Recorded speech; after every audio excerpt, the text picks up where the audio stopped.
Salut, c'est Marc Harriman et bienvenue pour cette vidéo extraordinaire. Comment gérer sur le Windows 11 vos CPU? Je suppose que vous ne savez pas que vous êtes en droit légalement et de par la loi de gérer vos CPU.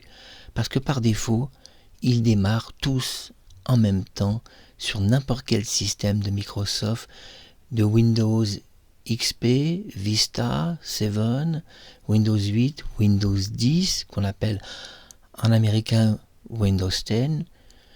Tous ces systèmes d'exploitation qui sont excellents ont un défaut majeur. Tous les CPU démarrent en même temps, que ce soit le système, que ce soit une application que tu vas mettre sur le PC, que tu vas démarrer. Le problème est qu'un CPU c'est assez fragile, ça a besoin d'oxygène, ça se stresse vite, ça a besoin d'établir des échanges entre CPU. Les CPU doivent être en relais et s'aider et s'entraider. Et si tout ça, tu n'as pas ça sur ton ordinateur, ton CPU fonctionne mal, il étouffe, il meurt, il ne sert à rien. Là, j'ai 4 CPU, c'est comme si j'en avais qu'un seul. Car Microsoft a entièrement étouffé le système, comme il le fait depuis 40 ans. Ainsi, je vais vous montrer comment empêcher l'étouffement de votre système. Nous allons cliquer sur Processus. Vous êtes sur un logiciel qui est quelques jours gratuit, c'est Ashampoo. Et je vous offre une licence à vie si elle fonctionne sur votre PC.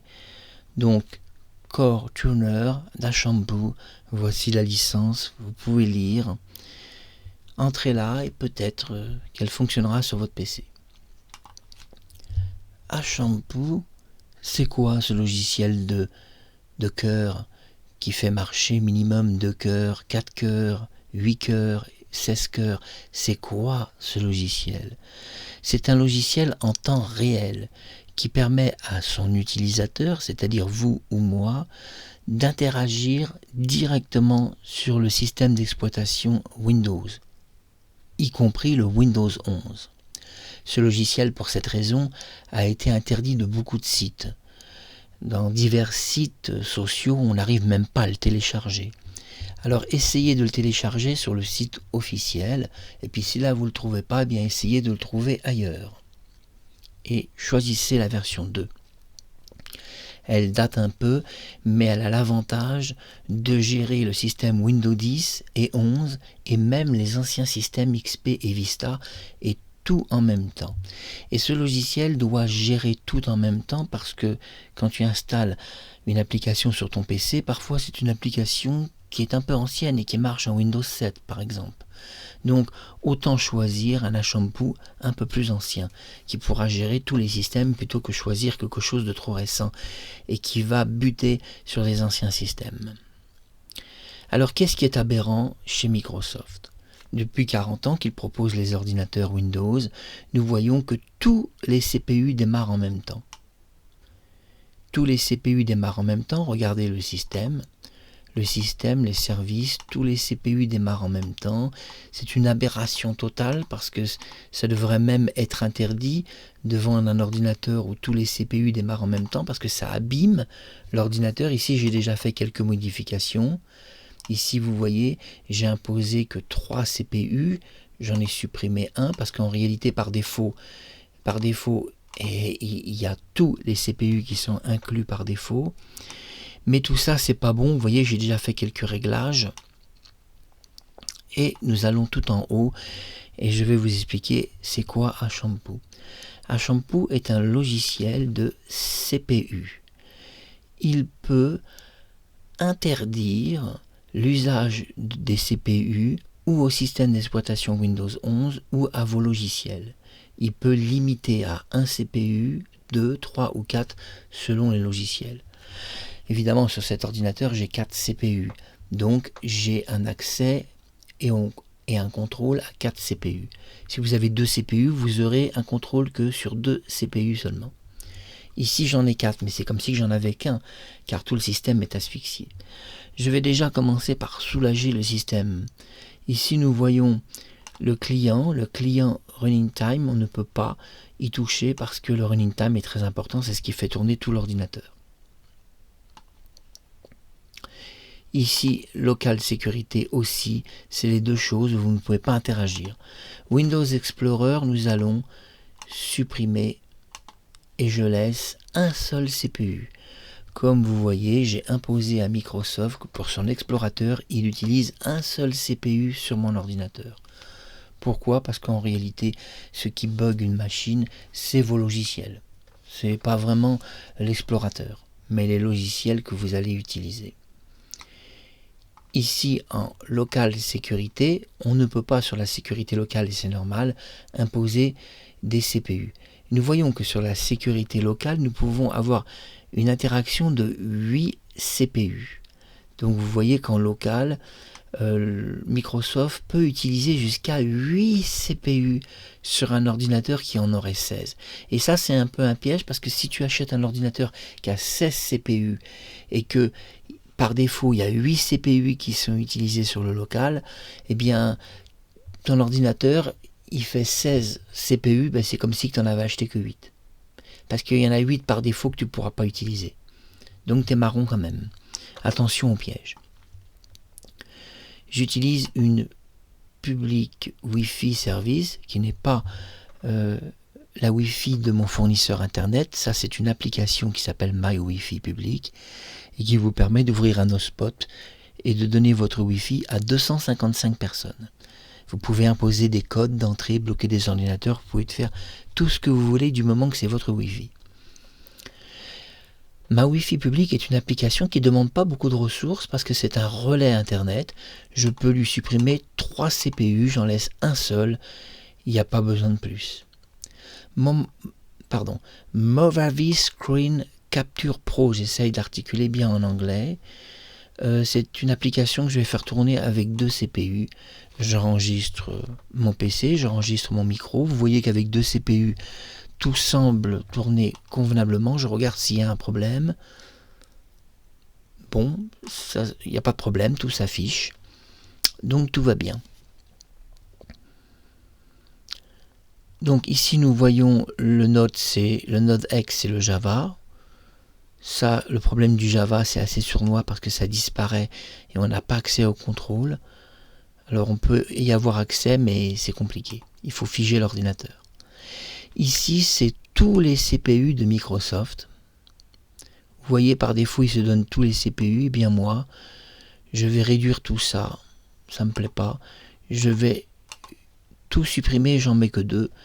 Par défaut, Microsoft pourra utiliser que 2 CPU sur sa machine. Donc Windows 11 va tourner avec 2 CPU seulement. Regardez, j'ai tout neutralisé.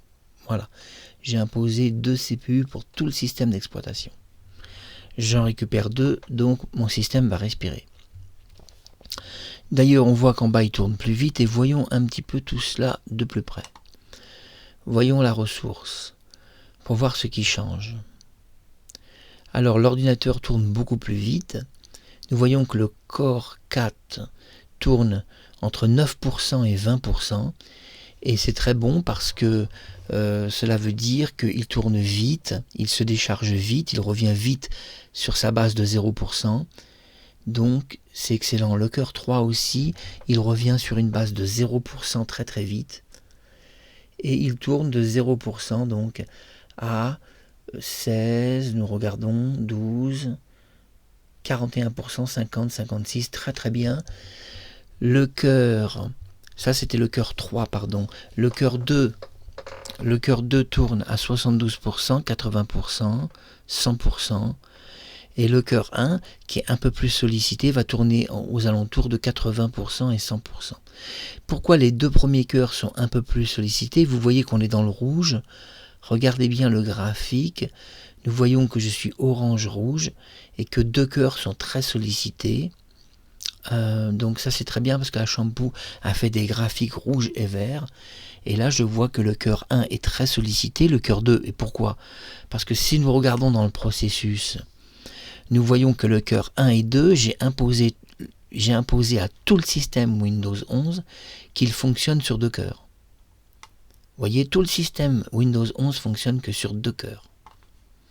Donc c'est normal que si je clique ressources, on découvre que les 2 cœurs principaux, le cœur 1 et le cœur 2, on découvre qu'il tourne au-delà de 50%, il tourne 88, même 100%, il touche les 100%. Donc il tourne à fond, ces deux cœurs tournent à fond. Ils sont à pratiquement 80 et 100%. Et nous voyons qu'Achampou me met un graphique rouge et orange. Ça veut dire que ça passe du jaune, orange et rouge. Ça veut dire quoi? Jaune, ça veut dire que malgré tout, les cœurs se portent encore assez bien. Orange, ils sont mis à dure épreuve. Et rouge, ils sont de temps en temps dans le rouge, ils touchent les 100%. Est-ce bon?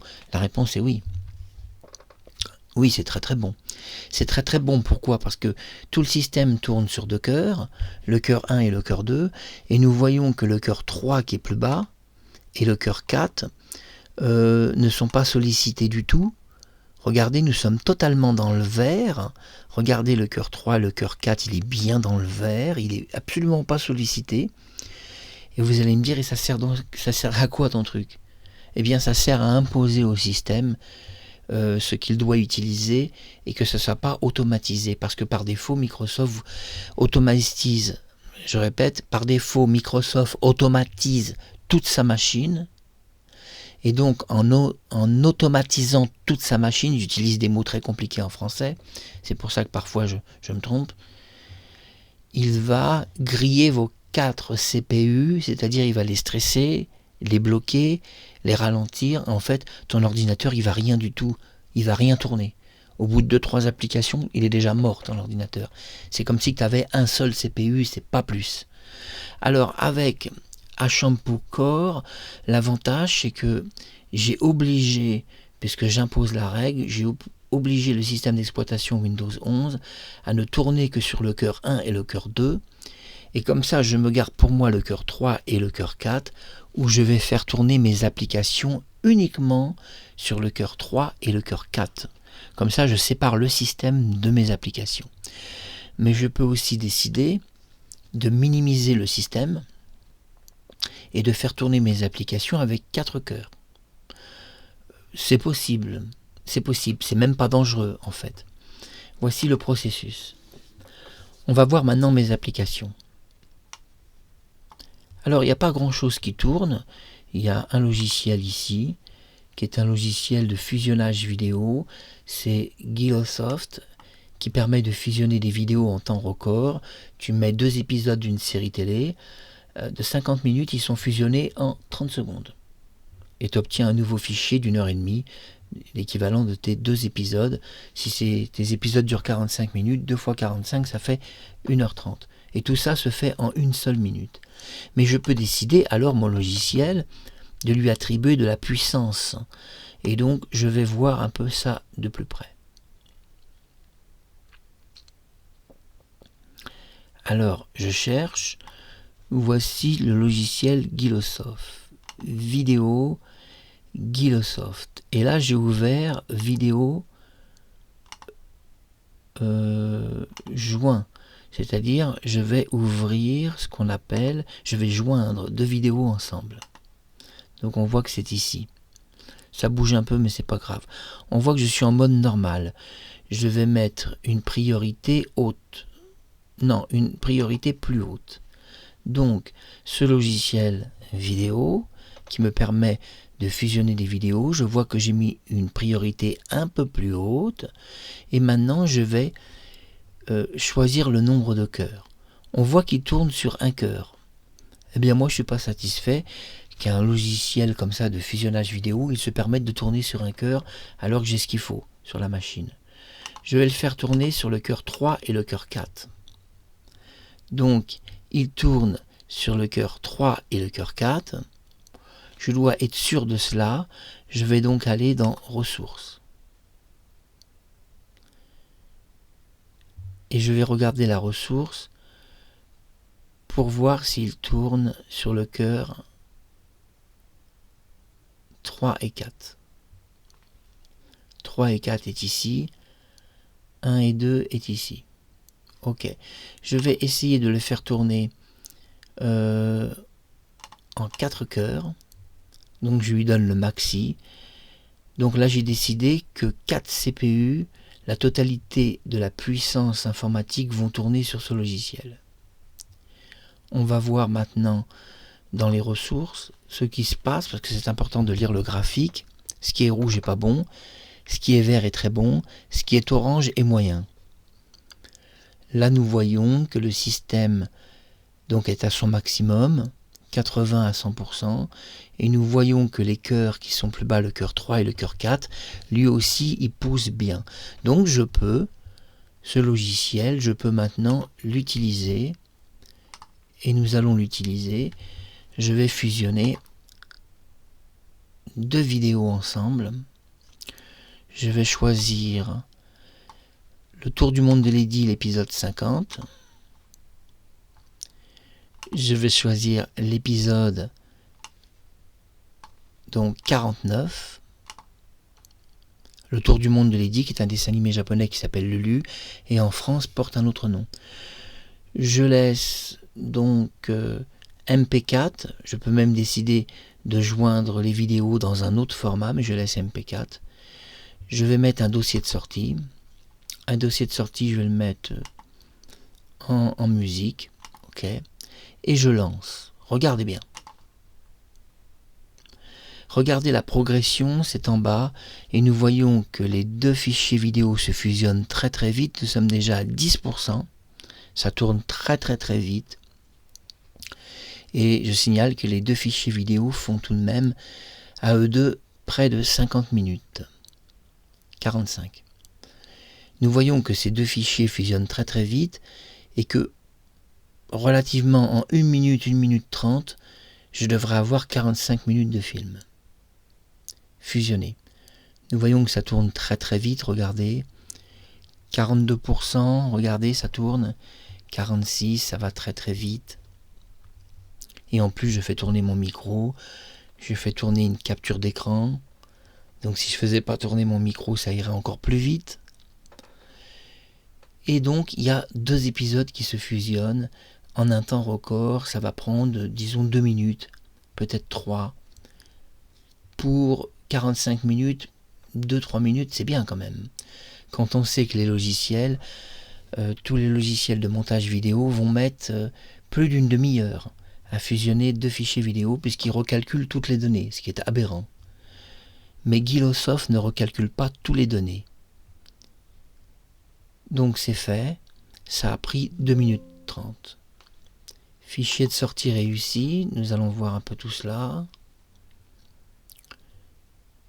Nous allons sur musique, il y a des droits d'auteur, donc ça c'est l'épisode 1 et 2 que j'ai fusionné il y a quelques heures, et ça c'est le nouveau fichier, donc que je vais ouvrir mais avec des pauses parce qu'il y a des droits d'auteur. Et oui, et on n'a pas le droit de violer les droits d'auteur. Donc on va avancer par arrêt image à cause des droits d'auteur. Nous voyons que toutes les images apparaissent. Voilà. Impeccable. Regardons encore, on peut animer un tout petit peu, voilà, légèrement, il n'y aura pas de problème de droit d'auteur pour si peu. Vous pouvez mettre quelques petits extraits. Donc nous voyons, et c'est intéressant que les deux fichiers ont fusionné en 3 minutes. Ce qui est quand même intéressant. Stop. Et stop. Voilà, on a vu l'utilité donc d'utiliser Shampoo Core. L'utilité tout simplement, c'est de voir en temps réel sa machine. Alors vous allez me dire, oui mais il y a beaucoup de rouge. Oui, mais regardez, le cœur 3 et 4, il y a encore beaucoup de possibilités. Là, je peux faire tourner au moins 3 ou 4 logiciels en plus. Je peux faire tourner sur les deux cœurs qui sont en bas jusqu'à 5 logiciels simultanés, sans abîmer le système, puisque le système est indépendant. Voilà ce qui est intéressant. Et si on désire faire tourner tout le système, on peut le faire, mais dans ce cas-là, vous pourrez utiliser qu'un seul logiciel, ou vous pourrez utiliser tous les cœurs avec tout le système. Pas plus, sinon ça ne marchera pas. C'était Marc Harriman, vous avez découvert le Shampoo Cœur Logique qui vous permet de gérer tous vos cœurs en temps réel et d'ordonner à Microsoft votre idée du PC, vos règles.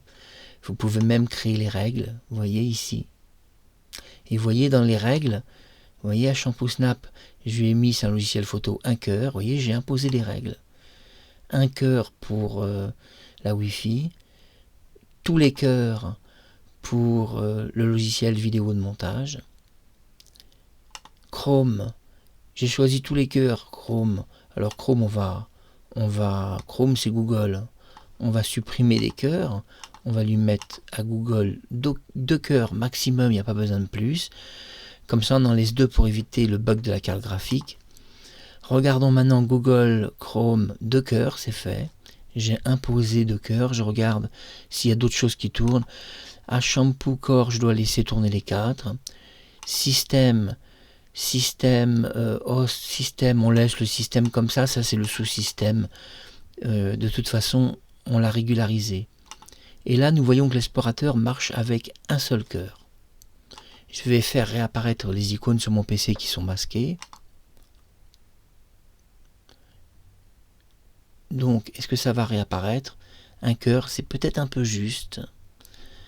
Un cœur, c'est peut-être un peu juste. Je dois enlever cela, nous allons voir. Et oui, un cœur, c'est un peu juste parce que je vois que on va donc lui en mettre 2. Et nous allons voir pour l'explorateur si je fais réapparaître mes icônes. Voilà, les icônes sont réapparues en utilisant 2 cœurs. On va recommencer quand même pour être sûr, parce que j'ai peut-être mal appuyé sur ma souris. Donc, je ferme les icônes, je les fais réapparaître. Je pense que j'ai mal appuyé parce que je suis sur une souris manuelle. Oui, j'avais mal appuyé. Parce que j'utilise une souris manuelle et donc elle n'est pas électronique et donc elle peut avoir un bip en moins.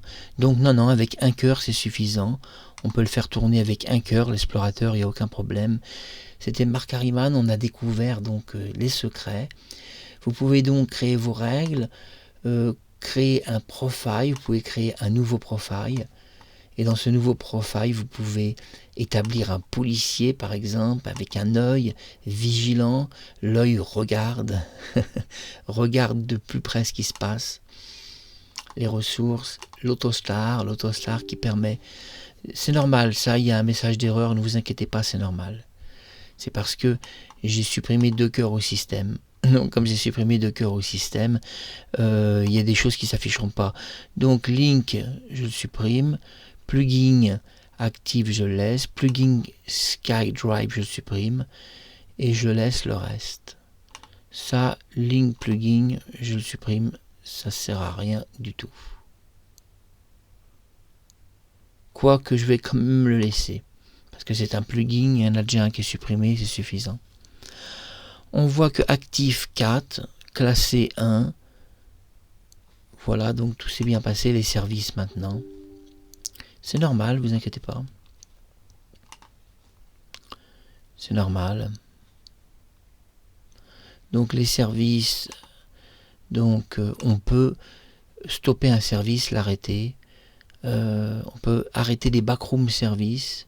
Vous voyez, backroom intelligent transfert service, je peux le stopper. Là non, si je peux pas, c'est qu'on peut pas. non, si on peut pas, on peut pas. Si là je le stoppe, qu'est-ce qui se passe? Le service n'a pas pu être stoppé, donc sans doute parce que j'enregistre à l'arrière-plan ma vidéo. Et vous voyez, vous pouvez stopper certains services. Alors lisez bien, stoppez tous les conneries. Hein. Si vous n'utilisez pas la Xbox, vous pouvez stopper. Il y a beaucoup de conneries. Hein. Windows Update, on peut démarrer le service. Moi, je l'ai déjà stoppé. Stoppez pas la configuration audio, ça serait catastrophique. Vous auriez plus de son sur le PC.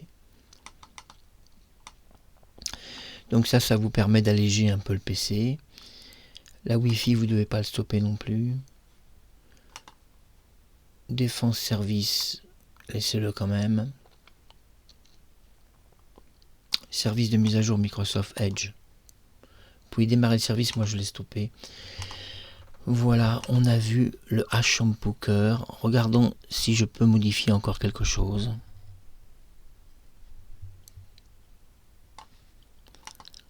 Ça, c'est le système setting, ça utilise trop de cœurs.